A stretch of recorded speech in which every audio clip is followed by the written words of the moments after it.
हो गया, लाइव हो गया। ओके स्टूडेंट्स, सबको गुड इवनिंग फिर से। और आ जाइए सारे स्टूडेंट्स लाइव फटाफट, ताकि हम लोग अपना सेशन स्टार्ट कर सकें। और जल्दी जितने लोग लाइव आ चुके हैं फटाफट इस क्लास को शेयर करना शुरू करिए, ताकि मैक्सिमम स्टूडेंट्स तक इस क्लास का लिंक पहुंच सके। और वो हर एक स्टूडेंट जो एसएससी सीजीएल की प्रिपरेशन कर रहा है, सीएचएसएल या एमटीएस की प्रिपरेशन कर रहा है, या फिर सीपीओ की प्रिपरेशन कर रहा है, उन सब तक ये लिंक पहुंच सके। तो जितना मैक्सिमम हो सके इस लिंक को शेयर करिए स्टूडेंट्स। आ जाइए सब लोग, good evening good evening good evening good evening. आ जाइए सारे लोग, चलिए चलिए चलिए फटाफट फटाफट आते जाइए। और शुरू करने वाले हम लोग हमारा सेशन। तो आज का हमारा जो सेशन है, जिस महाभ्यास को हम लोग चला रहे थे, बस वही महाभ्यास अब आगे बढ़ेगा। और इस महाभ्यास में आज हम बात करने वाले हैं 6 मार्च 2019 का जो पेपर 6 मार्च 2020 में हुआ है एसएससी सीजीएल के इंग्लिश सेक्शन का, उसको हम डिस्कस करने वाले हैं। और उसमें भी हम लोग डिस्कस करने वाले हैं आज पहली शिफ्ट, यानी कि कल की जो क्लास होगी उसमें हम डिस्कस करेंगे सेकंड शिफ्ट को। Good evening good evening good evening, thank you. आ जाइए सारे लोग फटाफट लाइव। तो शुरू कर देते हैं अपने सेशन को। चलिए स्टूडेंट्स, सबसे पहले question number 1, select the correct passive form of the given sentence. तो यहां आज सबसे पहले ज्यादातर हमारे एग्जामिनर ने हमसे स्टार्टिंग में सिनोनिम्स पूछ लिए हैं या वन वर्ड पूछ लिए, लेकिन उसने 6 मार्च की पहली शिफ्ट में हमसे पूछा था एक पैसिव अपने पहले क्वेश्चन में। और हमारा सेंटेंस है the farmer is plugging the field, है ना, farmer is plugging the field. अब स्टूडेंट्स, मैंने आपको पहले भी बताया है कि एक्टिव पैसिव जो है वो तो बाएं हाथ का खेल है आपके लिए। एक बार अगर आपने एक्टिव पैसिव के सारे रूल्स पढ़ लिए जो मैं अपनी क्लासेस में पढ़ाता हूं, तो उसके बाद एक्टिव पैसिव बच्चों की तरह सॉल्व होंगे आपसे। नहीं मानो तो इस क्वेश्चन को दोबारा देख लो। The farmer is plugging the field, और मैंने आपको बोला है कि इज MR के बाद V4 आई हुई है। स्टूडेंट्स, इज MR के बाद अगर हमें V4 वर्ब की फोर्थ फॉर्म दिखाई देती है, इसका मतलब हमारा सेंटेंस प्रेजेंट कंटीन्यूअस है। और अगर हमारा सेंटेंस प्रेजेंट कंटीन्यूअस है तो इसका पैसिव बनाते वक्त आपको बीइंग की जरूरत होती है। याद है, ये बेसिक रूल्स हैं एक्टिव पैसिव में। और बेसिक रूल यही बोलता है कि अगर एक्टिव में इज एम या आर है तो जैसे या और V4 है तो जैसे ही आप उसका पैसिव बनाएंगे आपको इस एज एम आर के बाद बीइंग की जरूरत पड़ेगी। और यहां देख लो सारे ऑप्शन में से ऐसा कौन सा ऑप्शन है जहां पर बीइंग है? क्या डी में है? नहीं है। क्या सी में है? नहीं है। क्या बी में है? नहीं है। सिर्फ एक ऑप्शन में है बीइंग। तो हमारा सही ऑप्शन क्या होगा? A, the fields are being plugged by the farmer. Clear है? तो ज्यादा टाइम नहीं लगाना एक्टिव पैसिव को सॉल्व करने के लिए। एक्टिव पैसिव केवल 2 सेकंड के मेहमान है। ठीक है, चलिए बढ़ जाते हैं अगले क्वेश्चन की तरफ। Question number 2, identify the segment in the sentence which contains the grammatical error. If there is no error, select no error. तो फिर से हमसे सेंटेंस पूछा है और ये एरर वाला सेंटेंस है, यानी कि वो जो 14 चैप्टर्स हमें कवर करने हैं अपने एसएससी प्री के एग्जाम को निकालने के लिए, उन्हीं से कंटेंट एग्जामिनर ने बना के हमें दिया है। और हमारा सेंटेंस है Those who are late, they will not be allowed inside the classroom. अब स्टूडेंट्स, ग्रामर का एक बहुत बेसिक सा रूल है, वो ये कि आपने किसी नाउन के लिए ऑलरेडी 2 प्रोनाउन यूज कर लिए हैं। आपने एक दोस्त कर लिया है और एक रिलेटिव प्रोनाउन हु कर लिया है। हु क्या है यहां पर? हु यहां पर एक रिलेटिव प्रोनाउन है। तो जब आपने हु नाम का रिलेटिव प्रोनाउन यूज कर लिया है तो फिर आगे जाकर यहां पर दे की रिक्वायरमेंट नहीं है। यह सेंटेंस इस तरह से चलेगा, those who are late will not be allowed inside the class. तो यहां पर हमारा सही आंसर होगा डी ऑप्शन। यहां पर हमें दे की रिक्वायरमेंट नहीं होगी। क्लियर है? तो आपके दिमाग में उम्मीद कर रहा हूं ये प्रॉपर तरीके से सेट हो गया। चलिए आगे बढ़ जाते हैं अगले क्वेश्चन की तरफ। और स्टूडेंट्स यहां से फटाफट लिंक शेयर करते जाइए ताकि मैक्सिमम स्टूडेंट्स तक ये क्लास पहुंच सके। फिर मैं याद दिलाता हूं कि ये क्लासेस इसलिए एग्जामपुर पर चल रही हैं ताकि अब जो 2021 का हमारा एसएससी है उसके लिए हम तैयार हो जाए, हमें पता पड़ जाए कि आखिर हमारा एग्जामिनर हमसे क्वेश्चंस कैसे पूछता है। और एक बार अगर हमने अपने दुश्मन की कमजोरी पता कर ली तो फिर उसको जीतना आसान हो जाता है। वैसे ही यहाँ प्रीवियस सेक्शन में हम यही करते हैं।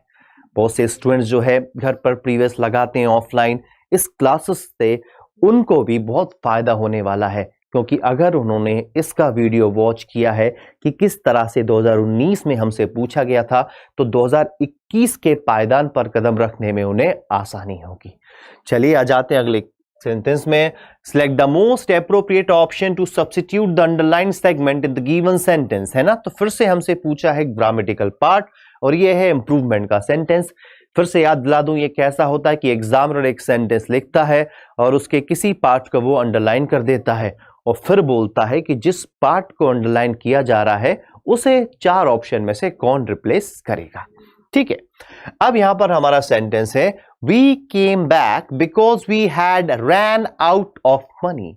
We came back because we had ran out of money. अब सबसे पहले मैं यहां पे आपको बताना चाहता हूं रन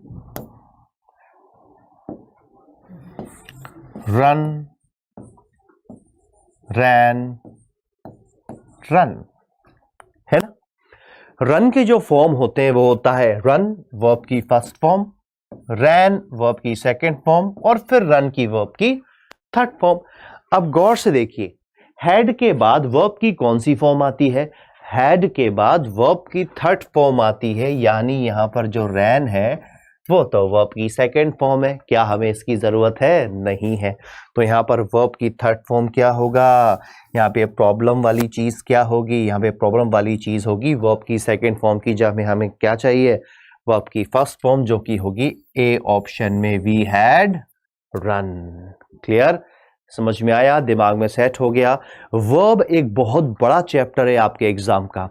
वर्ब को हम 3 पोर्शन में पढ़ते हैं, बेसिक, एडवांस और मॉडल वर्ब्स। मॉडल वर्ब्स अपने आप में एक चैप्टर है, बेसिक अपने आप में एक चैप्टर है और एडवांस वर्ब अपने आप में एक चैप्टर है। तो हमारा जो वर्ब है वो एक बहुत बहुत बड़ा, बहुत विशाल टॉपिक है, बहुत लंबा चलता है। जब क्लासेस होंगी तो मैं आपको उसके बारे में बताऊंगा।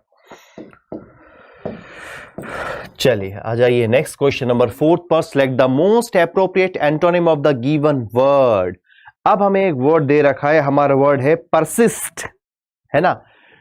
कहते हैं ना कि एग्जाम अगर तुम्हें क्रैक करना है तो तुम्हें परसिस्टेंट मेहनत करनी पड़ेगी, मतलब तुम्हें कंटिन्यू मेहनत करनी पड़ेगी, यानी जो पढ़ाई तुम कर रहे हो वो पढ़ाई जारी रखनी होगी। तो काम जारी रखना, बने रहना, चालू रहना परसिस्ट कहलाता है। तो जरा बता दो कि इसका ऑपोजिट क्या होगा? इसका ऑपोजिट होना चाहिए सीज। क्यों होना चाहिए? क्योंकि सीज का मतलब होता है रोकना या विराम। ठीक है, रोकना या विराम को हम लोग सीज बोलते हैं। क्लियर है? तो उम्मीद कर रहा हूं कि आपके दिमाग में ये पूरी तरह से सेट हुआ। बाकी कंटिन्यू इसका सिनोनिम हो गया। इंसिस्ट मतलब होता है किसी को प्रेशर देकर कुछ करवाना और रिमेन मतलब बने रहना। तो बाकी सारे 2 वर्ड्स तो उसके सिनोनिम है और चूंकि हमसे इसका एंटोनिम पूछा गया है तो एंटोनिम हमारे पास एक ही वर्ड है, सी ऑप्शन, सीज। क्लियर हुआ? चलिए पढ़ जाते हैं क्वेश्चन नंबर 5 पे। Select the option that can be used as a one word substitution। हमसे one word पूछ लिया गया है अगले क्वेश्चन में, देख लेते हैं। Having two opposing feelings at the same time। Having two opposing feeling at the same time। अब सबसे पहले यहाँ पे एक वर्ड यूज किया गया है स्टूडेंट्स, वो है टू। और आपको मैं ध्यान दिला दूं कि जो TWO2 है, 2 है, इसके लिए इंग्लिश ने एक प्रीफिक्स बनाया है, वो है MB। कहीं भी अगर आप किसी भी वर्ड में इंग्लिश के एम बी देख लेते हैं तो समझ जाना इसका मतलब होता है टू या बोथ। जब मैं आपकी वोकैब्स की क्लासेस लूंगा तो ऐसे काफी सारे प्रीफिक्स और सफिक्स मैं आपको सिखाने वाला हूं, जिससे कि इसी बोर्ड पर हम 2 से 2.5 लाख इंग्लिश के वर्ड्स कवर करेंगे। और जब उसकी बारी आएगी तब मैं आपको पढ़ाऊंगा। फिलहाल आप एक चीज याद रखिए कि अगर कहीं 2 की बात हो रही है तो वहां पर एम बी वर्ड या एमफी वर्ड आएगा। तो यहां पर एक ही ऑप्शन है जहां पर एम बी है, और वो है first option, ambivalent. Clear है? तो having two opposing feelings at the same time, 2 तरह की फीलिंग। कुछ लोग ऐसे होते हैं ना, दुखी और सुखी एक जैसे दिखते हैं, हंसना रोना। कभी आपने वो एक हीरोइन है अच्छी सी, वो क्या नाम उसका, हाँ, कहो ना प्यारे वाली हीरोइन अमीषा पटेल, उसको देखा है हंसते हुए? वो हंसती है तो ऐसा लगता है रो रही है, रो रही है तो ऐसा लगता है हंस रही है। ऐसे ही एक एक्टर भी है अर्जुन रामपाल। अर्जुन रामपाल का भी फेस रोने और हंसते में एक जैसा ही लगता है, एक ही तरह की फीलिंग दिखाई देती है। तो एक ही तरह की फीलिंग, दोनों फीलिंग एक जैसी फीलिंग दिखने पर सेम टाइम पे क्या कहलाता है? एम्बिवैलेंट। चलिए आगे बढ़ जाता हूं अगले क्वेश्चन की तरफ।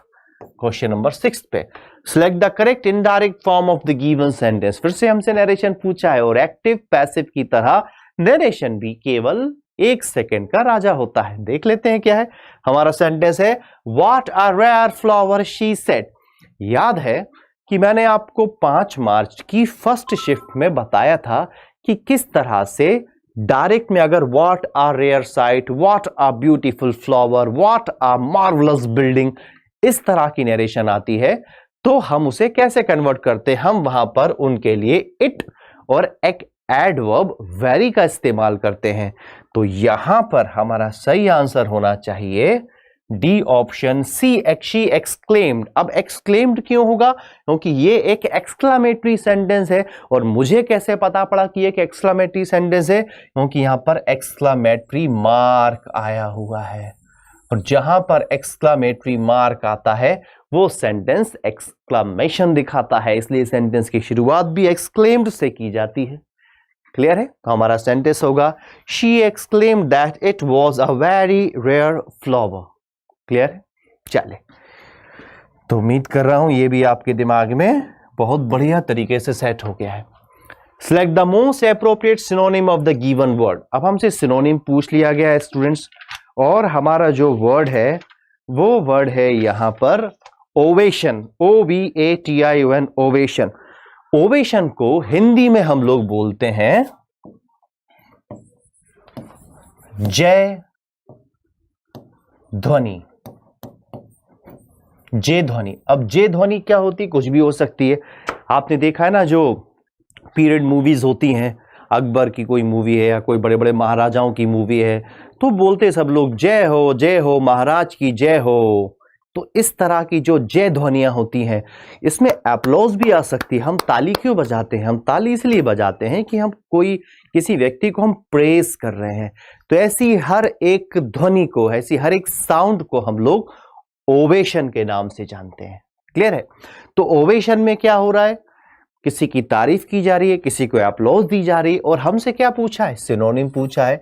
तो बिना देखे हमारा आंसर क्या होगा? B option, applause. क्लियर है? आया समझ में? चलिए बाकी एक और वर्ड आपको दिखाई दे रहा है, सेंश्योर। सेंश्योर का मतलब होता है निंदा। मैंने कहा है मेरी क्लास में कॉपी पेन लेकर बैठ जाइए। कॉपी पेन लेकर बैठेंगे तो आप समझ जाएंगे कि आपको क्या और कितना लिखना है। फिर प्रिपरेशन का मीनिंग आप लोग जानते हैं, बनाना, और क्रिएशन का मतलब भी बनाना ही होता है। चलिए अब आगे बढ़ेंगे क्वेश्चन नंबर 9 पे। Select the option that can be used as a one word substitution for the given sentence. फिर से हमसे वन वर्ड पूछा गया है, और हमारा है अ ग्रुप ऑफ शिप्स।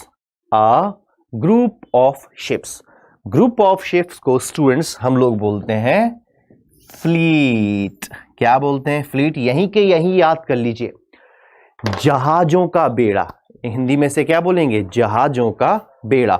जब काफी सारे जहाज समुद्र में सेल कर रहे हो, तैर रहे हो, तो उनके उस ग्रुप को बोला जाता है फ्लीट। अब बाकी के जो कुछ वर्ड्स आपको दिख रहे हैं उनके मीनिंग भी मैं आपको लिख देता हूं। स्क्वाड, स्क्वाड का मतलब होता है दस्ता।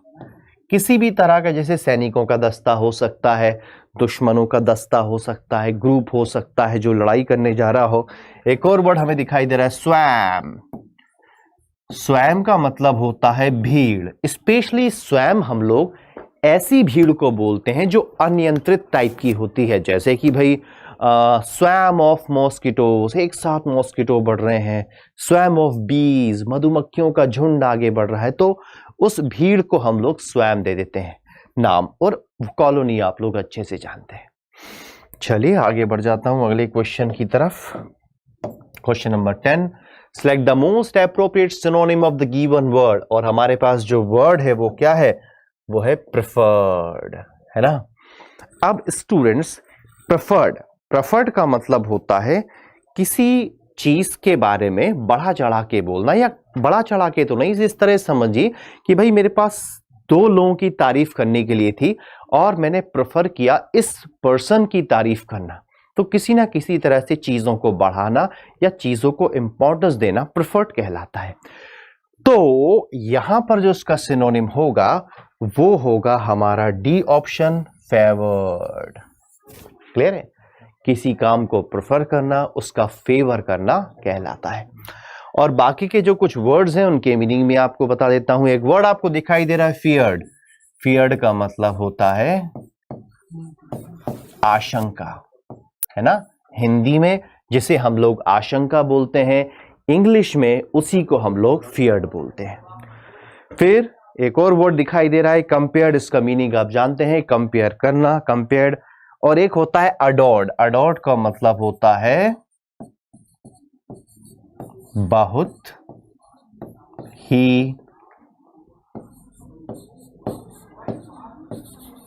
पसंदीदा, जो बहुत ही ज्यादा पसंद है, बस वही क्या है? अडोर्ड है।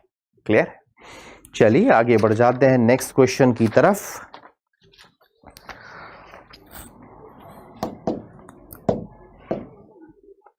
Question number 11, most appropriate meaning of the given idiom. फिर से हमसे इडियम पूछ लिया गया है, ठीक है। और इडियम मैंने कहा था ना आपको, क्लासेस में इतने सारे इडियम्स मैं आपको देने वाला हूं कि उनके बाहर कुछ नहीं आएगा, मेरा विश्वास करिएगा। और आज हमारा इडियम है चिकन हार्टेड। अभी आपने खबर सुनी होगी ना, स्वाइन फ्लू बहुत ज्यादा, स्वाइन फ्लू नहीं, बर्ड फ्लू बहुत ज्यादा फैल रहा है। काफी सारी बर्ड्स को मारा जा रहा है, लोग जो है चिकन नहीं खा पा रहे हैं। मैं भी उनमें से एक हूं। मैं मटन से काम चला रहा हूं, फिश से काम चला रहा हूं, चिकन मैं भी नहीं खा रहा हूं डर के मारे। तो चिकन हार्टेड हम लोग ऐसे पर्सन को बोलते हैं जो दिल का बहुत ज्यादा कमजोर हो, जो हर किसी से डर जाता हो। तो कावर्डली टाइप के पर्सन को आप लोग एक इडियम से रिप्रेजेंट कर सकते हैं, वो है चिकन हार्टेड। क्लियर है? चलिए नेक्स्ट क्वेश्चन पर बढ़ते हैं।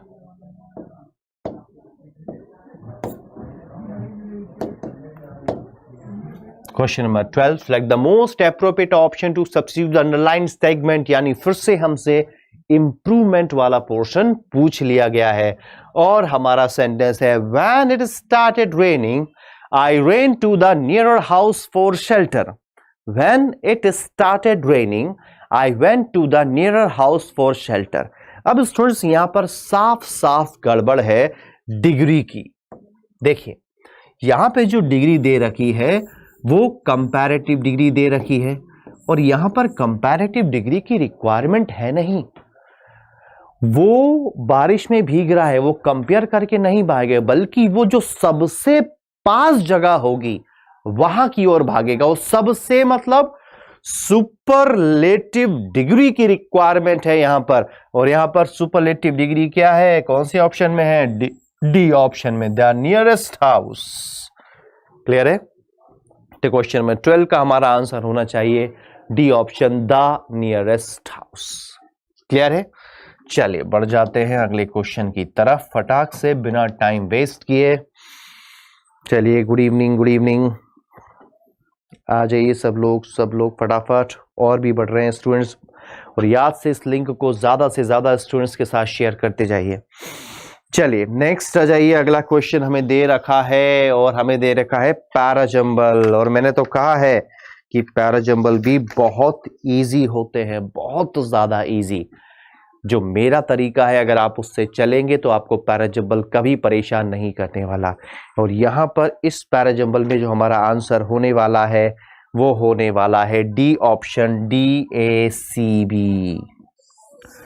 D option, DACB। अब ये होगा क्यों, मैं आपको वो प्रूव करके बताता हूं। देखिए ए ऑप्शन में दे रखा है much of this war.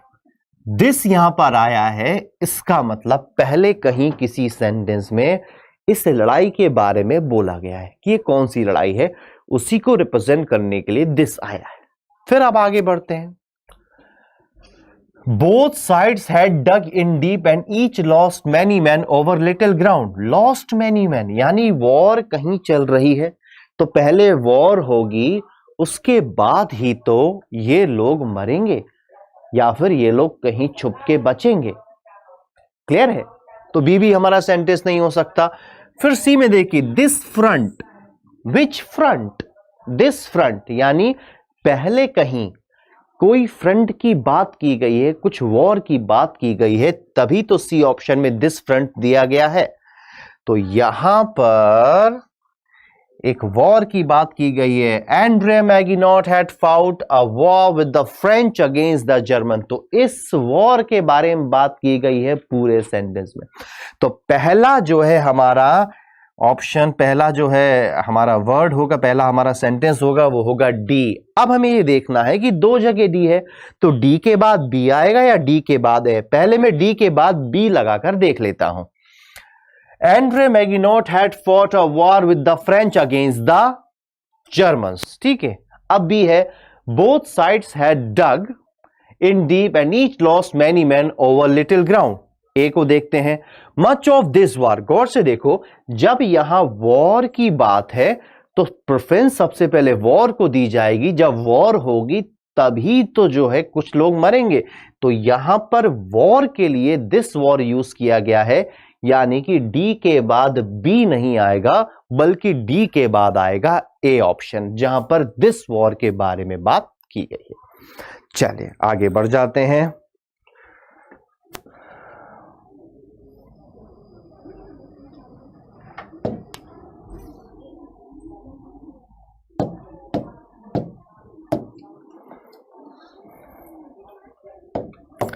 Question number 14 पर given below are 4 jumbled sentences out of the given options, pick the one that gives the correct order। फिर से हमसे पैराजंबल पूछ लिया गया है और यहां पर हमारा जो सही आंसर है वो है सी ऑप्शन, BADC। अब फिर से BADC होगा क्यों, ये मैं आपको करने वाला हूं प्रूव। देखते जाइए। द माउंटेन सबसे पहले दे रखा है, द माउंटेन। स्टूडेंट्स आपको ध्यान रखना है कि अगर कोई प्रॉपर नाउन नहीं है, मतलब किसी माउंटेन का नाम होता, एल्प्स का नाम होता या फिर जो है माउंट एवरेस्ट की बात होती तो बात अलग थी, लेकिन उसने कोई स्पेसिफिक माउंटेन की बात की है बिना उसका नाम लिए और उसके आगे दा लगाया है। इससे मुझे पता पड़ा कि वहां पर कोई स्पेसिफिक माउंटेन है जिसके बारे में उसने ए सेंटेंस में दा लगाकर बोला जाता है। क्योंकि अगर किसी नाउन के आगे आपने दा लगाया है इसका मतलब वो स्पेसिफिक है, और अगर वो स्पेसिफिक है मतलब उसके बारे में लिखने वाला कुछ जानता है और वो जानता होगा किसी और सेंटेंस में, तभी तो उसने ए में द माउंटेन लगाया है। तो ए हमारा पहला सेंटेंस नहीं हो सकता। अब बात करते हैं हम लोग बी की। Napoleon had to cross the Alps in winter. हाँ बिल्कुल, बी तो फिलहाल हमारे ऑप्शन में भी पहला आ रहा है, लेकिन रुक जाते हैं, सी को देखते हैं। नेपोलियन रिप्लाइड दैट, नेपोलियन ने रिप्लाई किया, यानी पहले नेपोलियन से कुछ पूछा होगा ना। जब नेपोलियन से कुछ पूछा होगा तभी तो उसने रिप्लाई किया होगा, अपने मन से तो कुछ बोल नहीं दिया होगा। तो यहां पर सी पहला ऑप्शन नहीं होगा और डी ऑप्शन में जो सो दिख रहा है वो बता रहा है कि पहले कोई बात की गई है तभी अगली बात को सो से जोड़ा गया है। तो यहां पर हमारा पहला ऑप्शन नो डाउट होना चाहिए B. Napoleon had to cross the Alps in winter. अब बी के बाद ए भी है और बी के बाद डी भी है। देख लेते हैं कि बी के बाद ए सही है, डी सही। पहले बी के बाद डी लगा के देखता हूं। Napoleon had to cross the Alps in winter, so someone told Napoleon that the task was impossible. नहीं, फिट नहीं बैठ रहा। इस सो के साथ कोई ना कोई बात तो ऐसी है जो यहां फिट नहीं बैठ रही। वो बात देख लेते हैं कौन सी है। बी के बाद ए देखते हैं। Napoleon had to cross the Alps in winter, the mountain range was covered with snow. Winter, snow, mountain, Alps, link दिख रही है। तो हर एंगल से हमें समझ में आएगा कि बी को सीधे फॉलो कर रहा है ए और वो फॉलो कर रहा है सी ऑप्शन में, B A D C. Clear है? उम्मीद कर रहा हूं ये पैराजंबल आपके दिमाग में अच्छे से सेट हो गया है। काफी सारे पैराजंबल की पीडीएफ्स भी मैं आपको देने वाला हूं मेरी क्लासेस शुरू होने के बाद। चलिए आगे बढ़ जाते हैं अगले क्वेश्चन की तरफ। अब हमसे पूछा है select the wrongly spelled word, और 4 वर्ड हमें दे रखे हैं। ग्रीफ, ग्रीफ अपनी जगह सही लिखा हुआ है। जो सेकंड वर्ड है बी, सीज, उसकी स्पेलिंग यहां पर गलत है। उसके स्पेलिंग होती है SEIZE, ये होती है सही स्पेलिंग सीज की।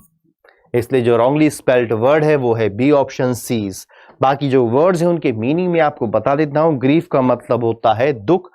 फियर्स एक वर्ड आपको दिखाई दे रहा है, फियर्स का मतलब होता है भयंकर। हर भयंकर चीज फियर्स होती है। और पीस यानी होता है टुकड़ा। क्लियर?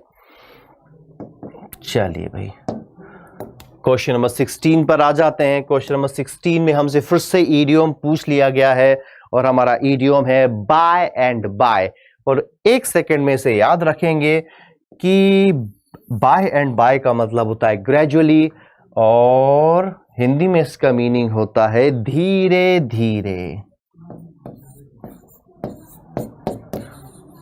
जैसे कि you have to walk on the road by and by. You have to walk on the road by and bye.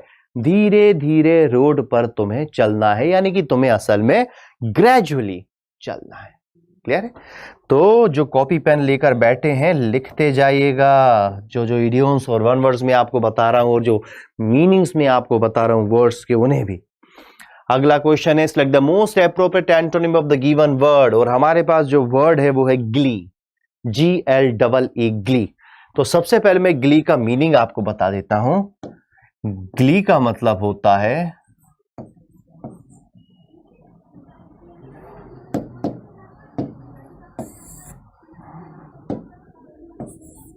Glee का मतलब होता है उल्लास। उल्लास का मतलब होता है खुशी, हैप्पीनेस। तो ग्ली, उल्लास, हैप्पीनेस याद रखेंगे, मेरे साथ रिपीट कर लीजिए। ग्ली, उल्लास, हैप्पीनेस एक ही बात है।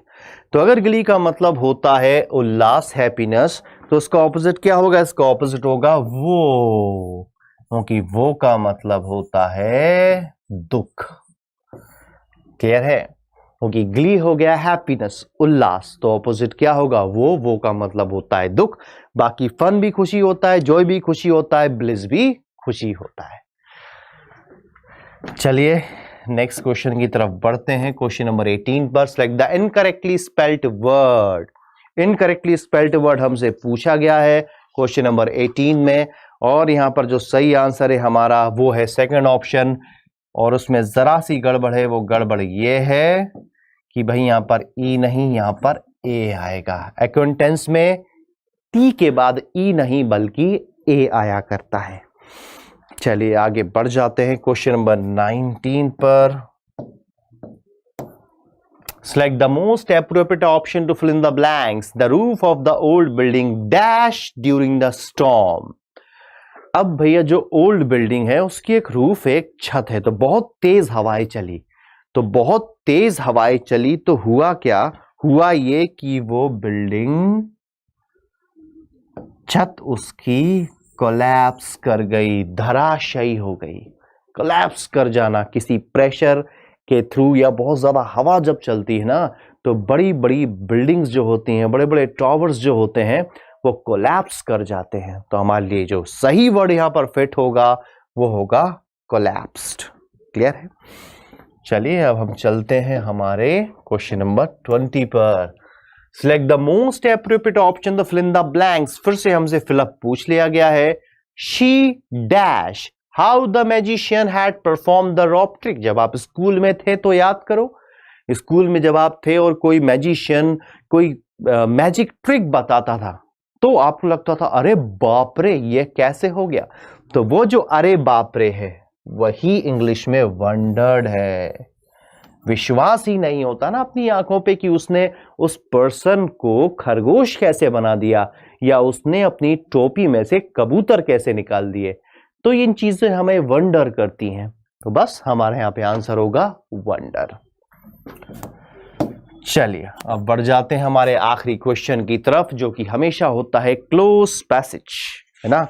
क्लोज पैसेज की तरफ आगे बढ़ेंगे और यहां पर स्टूडेंट्स जो हमारा आंसर होगा पहले क्लोज पैसेज का वो होना चाहिए ऑफर्ड। और होगा क्यों, पढ़ लेते हैं।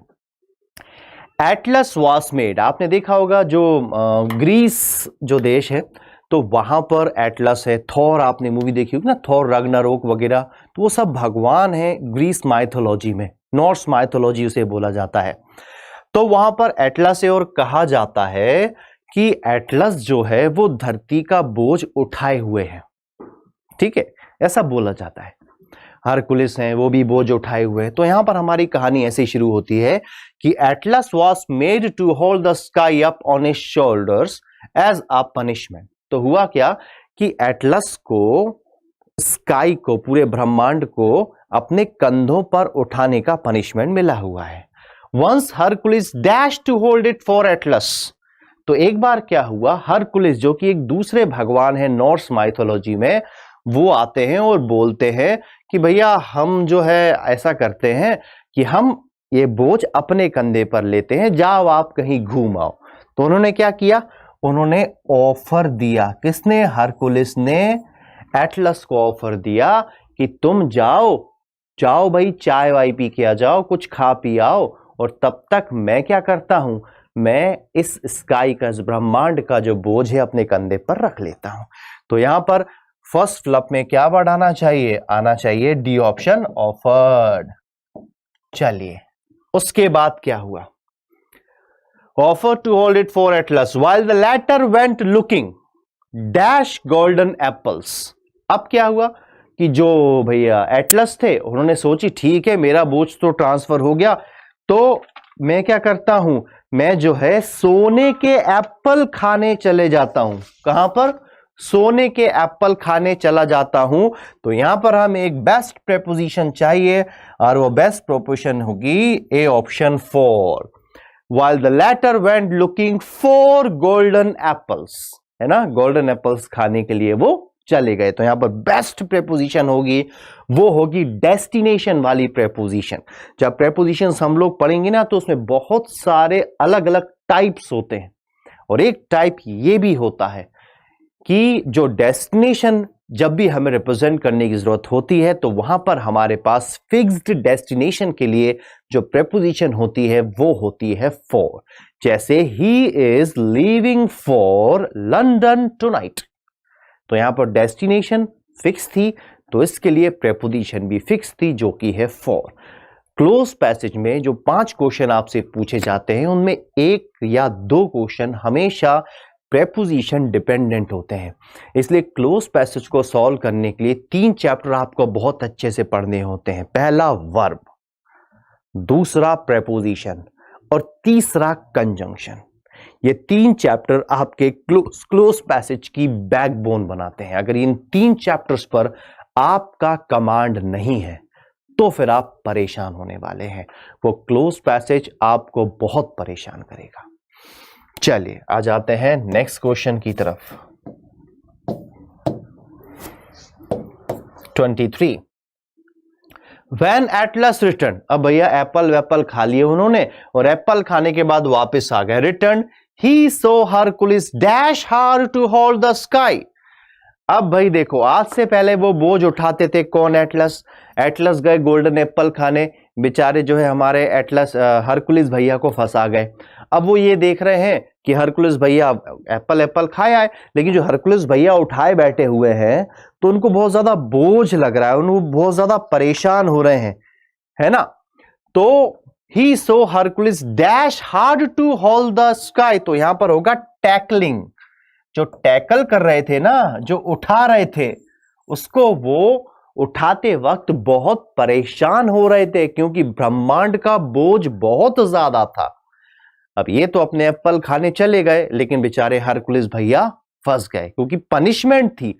कोई चीज परेशान करने वाली होगी वही तो पनिशमेंट होगा। अगर आपको अंगूर खाने को दे दिए जाए तो क्या वो पनिशमेंट होगी? वो पनिशमेंट नहीं होगी।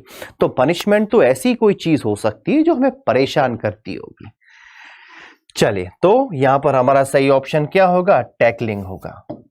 फिर आ जाते हैं 24 पर। Tackling hard to hold the sky, the weight of the sky dash Hercules sweat and groan. Groan का मतलब होता है तड़पना। तो जो स्काई का वेट था, जो ब्रह्मांड का वेट था, वो हरकुलिस को परेशान कर रहा था। तो यहां पर जो सही वर्ड आना चाहिए वो वर्ब प्लस V4 का आना चाहिए, क्योंकि उनकी आंखों के सामने ये हो रहा था। उन्होंने देखा कि वो परेशान हो रहे थे। तो यहां पर जो वर्ड होगा वो होगा वॉज मेकिंग, क्योंकि सेंटेंस पास्ट का है। तो यहां पर सो है, इससे हमें समझ में आएगा कि यहां पास्ट का वर्ब चाहिए वॉज, और चूंकि हो रहा था, उनकी आंखों के सामने उन्हें दिख रहा था कि हरकुलिस को पसीना आ रहा था, वो परेशान हो रहे थे, इसलिए यहां पर जो वर्ब होगा वो कंटिन्यूअस टेंस का होगा, वॉज मेकिंग। क्लियर है? चलिए, इसी बहाने अपने लास्ट क्वेश्चन की तरफ मूव कर जाते हैं। क्वेश्चन नंबर 25 है ना। Sweat and groan. Now Atlas did not want to dash a job as arduous as that. अब भैया जो एटलस थे, अब उन्होंने सोची अरे यार बढ़िया ये फंस गया है, तो मैं तो ये दोबारा नहीं करूंगा। तो बस वहां पर आर्डुअस का मतलब होता है बहुत ज्यादा कठिन, बहुत ज्यादा परेशान करने वाली। तो यहां पर आंसर होगा टेक बैक, यानी उन्होंने तो फंसा दिया हरकुलिस को, और उन्होंने सोचा कि अब जो है मैं इस चीज को वापस नहीं लेना चाहता। यही परेशान होता रहे, क्योंकि ये जॉब कैसी है? ये बहुत ही ज्यादा आर्डुअस है। आर्डुअस का मतलब होता है बहुत ही ज्यादा कठिन। तब वो नहीं चाहते कि वापस उसे अपने ऊपर ले लें।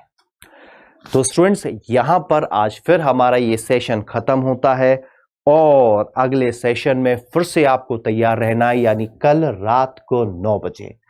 कल रात को 9 बजे मैं लेने वाला हूं आपकी 6 मार्च की सेकंड शिफ्ट। ये फर्स्ट शिफ्ट जो हमने आज करी है, अब हम सेकंड शिफ्ट की बात करेंगे। और फिर बता रहा हूं, ज्यादा से ज्यादा स्टूडेंट्स को इस क्लास के लिंक शेयर करिए, ताकि उन सबको फायदा हो सके जो लोग भी SSC CGL की तैयारी कर रहे हैं। क्लियर है? और फिर से रोज रात को मेरे साथ बने रहिए 9 से 10 लाइव एग्जामपुर के चैनल पर। आज के लिए इतना ही। आपका फैकल्टी आपसे विदा चाहना चाहता है। Thank you, good night.